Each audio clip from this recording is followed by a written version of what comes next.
Nagkagulo na nanay may inamin na kay Kalingap Rab kung bakit ganyan ang magkakapatid.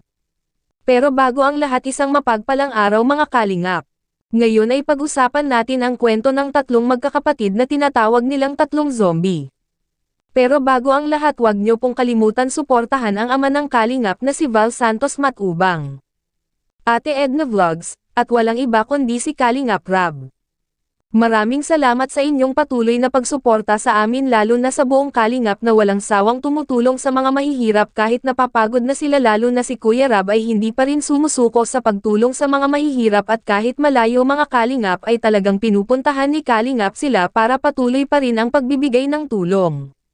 Lalo na dito sa magkakapatid na sobrang kawawa, dito nga nasabi kay Kalingap Rab ng isa sa kanilang kapitbahay kung ano talaga ang totoong nangyari sa tatlong magkakapatid na ito.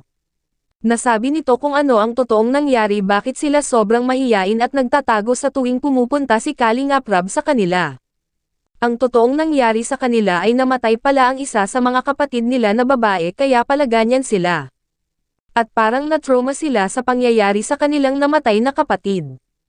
Kaya pala ganon na lang kung lumalabas ang tatlong magkakapatid ay talagang hindi lumilingon sa mga kapitbahay.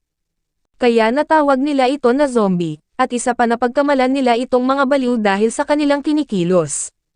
At hindi pala talaga sila sanay na makakita ng maraming tao kasi nga hindi sila nakakalabas ng bahay at hindi sila nag-aaral. Kaya laking gulat ni Kuya Rab nang malaman ang buong katotohanan sa kanilang magkakapatid sobrang nakakaawa po talaga sila kaya ito ang dapat po natin tulungan lalo na sa may mabubuting puso dyan.